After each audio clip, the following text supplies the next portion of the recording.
going on, everybody, and welcome back to the 4 for 4 Philly Fan Podcast. The Sixers beat the San Antonio Spurs last night. Pretty easy game, once the turnovers stopped. And, as soon as they put in Tyrese Maxey, he made a huge impact off the bench. As I said before in a video that I made a couple weeks ago, Tyrese Maxey off the bench is a cheat code. He is the sixth man that championship contenders need and use off their bench for the sixth man role. I know he is better than, Tucker and Melton and maybe even Tobias Harris, but DeAnthony Melton brings something that Tyrese Maxey does not, and that is defensive, basketball. I mean, he plays defense. Maxey does not play defense. Tucker plays defense. Maxey does not play defense. Also doesn't even play the same position as PJ Tucker. But, obviously Tyrese Maxey is really, really good for, what we got him at, in the draft. And, the way that he has made his game, it's just been really good, especially with the duo of him and James Harden. Maxey can hit the three. Maxey can go to the rim. Maxey can, make free throws. He can pull up mid-range. He is a killer when it comes to speed and off the dribble, and he can just basically do whatever he wants. He's not too small. He's 6'3", so Maxey off the bench, obviously huge, and it is a big reason to why the Sixers are where they are at right now. It is a big reason why we won the game yesterday. Obviously, you have Joel Embiid with another double-double, 33 and 10. You have James Harden with almost a double-double. Melton actually did do pretty good yesterday, but the biggest thing yesterday was the bench. I mean, 60-something, 67 bench points for the Sixers. I couldn't tell you the last time that the Sixers had a bench game that dominating. And, obviously, you look at who we played. We played the Spurs. They're on an 8-game losing streak now. The Sixers have won 8 straight on the road now. And, the bench dominated. The bench was also in earlier than you would think. They took Embiid out with 3 minutes left in the first quarter. Usually they wait until the first quarter is over. They take him out. They start the second quarter with the bench squad of Maxey, Milton, Montrez, Matisse. But, we dominated yesterday off the bench especially. And, that brings me to my next point. The trade deadline is less than a week away. Thursday is the trade deadline. And, if you're on social media, Twitter, anything like that, you do know that the Sixers are in on some guys. Me personally, I would like a wing and a backup center. I think Trez is fine, but you add a Drummond, you add a Naz Reid to this team, and I think you're golden. I also think that you need to add a better three-point shooter.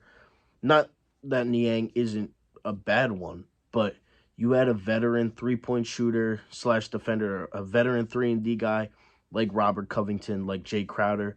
Jarred Vanderbilt is a guy that, was in Twitter today. He was on Twitter. He was, mentioned in some trade talks with the Sixers that, that's who the Sixers are focusing in on. I know he can play, power forward. I know he's played a little bit of center in Minnesota or in Utah now. I'm pretty sure he was with that Rudy Gobert trade when the Timberwolves the Jazz sent Rudy Gobert over to Minnesota. I'm pretty sure Jarred Vanderbilt was in that deal. And, he's a young player, 23 years old. He's averaging 8 and 8 rebounds and points. So, he's a good rebounder. Obviously, the Sixers struggle with the offensive rebounding. They struggle rebounding as a whole sometimes. But you add Jarred Vanderbilt, who can also play really good defense. Him coming off your bench instead of, maybe Montrez or somebody like that, just to add some better defensive, abilities to your secondary, lineup, your bench squad. Obviously, come playoff time, the bench unit or the unit as a whole shrinks. It goes from maybe 10, 11 guys to 9 or 8 guys. And Jarred Vanderbilt, Nas Reed, Andre Drummond, guys like that can definitely bring something off the bench that maybe a Montrez can't, maybe a Shake Milton can't. We've seen Shake as our sixth man the last couple of years, and he struggles sometimes, especially in the playoffs when it is, down to the wire. You need, some scoring off your bench. Sometimes Shake Milton hasn't been able to do that. I know he has been much better this year, one of our better bench players all season long, especially when, Maxey was out for that period of time and Harden was out. He took over for that starting guard role and really did do well with it. So, you look at Shake, you look at Maxey, you look at Niang, you look at Thibault, you look at Trez. And if you can replace one of those guys, obviously not Maxey, and, I think Niang has a solid spot in this rotation of guys come playoff time. But if you can switch out a Drummond for a Trez or a Vanderbilt just thrown in there for defensive purposes, or even starting some games, give Tucker a couple days off and have Jarred Vanderbilt out there. I think that would be good. Also, Nas Reed, he has done very good with being that starting center since Karl Anthony Towns has been out and Gobert's missed time. He's stepped up to, that plate of offensive ability. He's averaging 10 points a game this year. He was one of the guys a couple years ago that I wanted off the bench. I wanted them to draft him. He's a guy from LSU. He can stretch it. He's not the greatest rebounder, but he can shoot threes. He can dunk. He's had a couple really nice posters the last couple of weeks. Not that that's what I need, but, you get a lob threat who's bigger in size than Montrez, because Trez is undersized for his position, and we all know that, and the rebounding shows. Not that, Trez isn't a solid rebounder, but you put a Drummond out there who can get rebounds. We saw that last year before the trade that brought Harden in. Andre Drummond was and probably still is the best backup big that we've had in the Joel Embiid era. And, you can add him off the bench come playoff time. I mean, that could be the difference. An offensive rebound here and a putback there. And, that could be the difference between a second round exit and a Eastern Conference Finals appearance. So it really just depends on what we're willing to give up. Am I willing to move a Matisse for a Drummond? Maybe. I'm more willing to move a Paul Reed for a Drummond and a pick, because Chicago hasn't done the best this year. I think Drummond's on a 1-year deal, and you get him. You have him and Trez split time, like off the bench before the playoffs, and then you just go full in with Embiid and Drummond come playoff time. But it's going to depend on what we're willing to give up. I don't know what the market is for a Jarred Vanderbilt, who is only 23 years old. I don't know what the market is for a Nas Reed, who, again, is a younger player in this league, who has shown some flashes, especially this year, with getting more minutes that he can play in this league. Same thing with Drummond. Obviously, he's a veteran and a former All-Star with the Pistons a couple years ago. But, my personal preference of trade deadline acquisitions is Andre Drummond. I want Drummond. I think he would be perfect. He was perfect last year. And obviously, if you look at the Ben Simmons, James Harden trade, I would do that again 100 times over. I don't think, and now you look at Kyrie and the Nets, and, Durant's been out and Kyrie now wants out, and Ben Simmons has just been awful all season. You look at, that trade, and I would do that again 100 times over, because we got James Harden, who's leading the league in assists, snubbed for the All-Star game. Him and Joel Embiid are a great duo. He makes it a lot easier for guys like Niang when they're out there.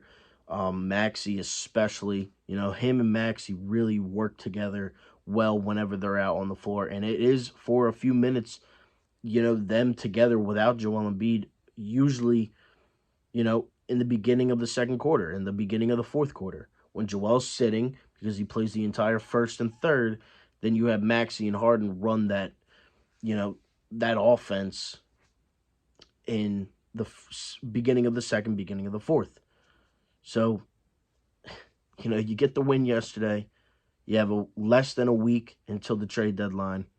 And I do think that the Sixers know and will do some moves. Whether it is Vanderbilt, whether it is Naz Reid, whether it is, Jay Crowder is another guy, Robert Covington. The Clippers have so many guys off their bench that they don't even use half of them. Somebody like that, a couple players like that, Drummond, if you can get Drummond and Jay Crowder, I mean, that would be huge. But I don't know what the Suns are willing to take in for a Jay Crowder who hasn't even played for them all season. So I don't really know.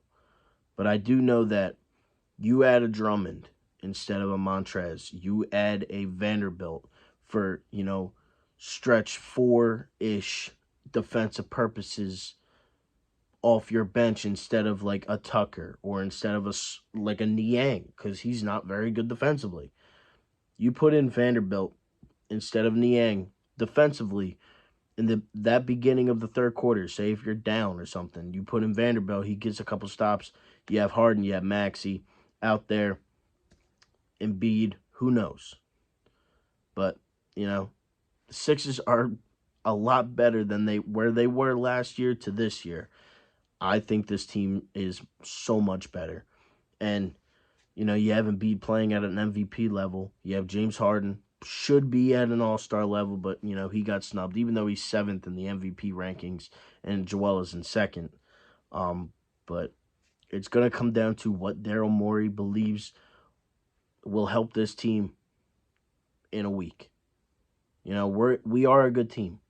Do you want to mix it up? Do you want to bring it, like, if you could trade Furkan and you could trade Springer and a Paul Reed, guys that we don't use much off the end of our bench, and you can bring in a Drummond, you can bring in, a Robert Covington, Jay Crowder, and Alex Caruso even, Jarred Vanderbilt, Naz Reid. I mean, you got to do that because second-round picks and guys off our bench, especially guys like Furkan Korkmaz, who do have some money to that contract, it's going to come down to that. And I believe that we will make a move. I believe that it will be one of the guys I just said. I hope that is one of the guys that I just said. But I guess we'll have to wait and see. I'm definitely going to be trying to do some immediate reactions to those trades if they do happen. And if you are new, make sure to leave a like, comment, and subscribe. Follow me on TikTok, Twitter, Instagram. It's the same name, 444 Philly Fan Podcast, all across the board. Thank you all so much for watching. Let's go Sixers, baby. Go Birds, and I'm out.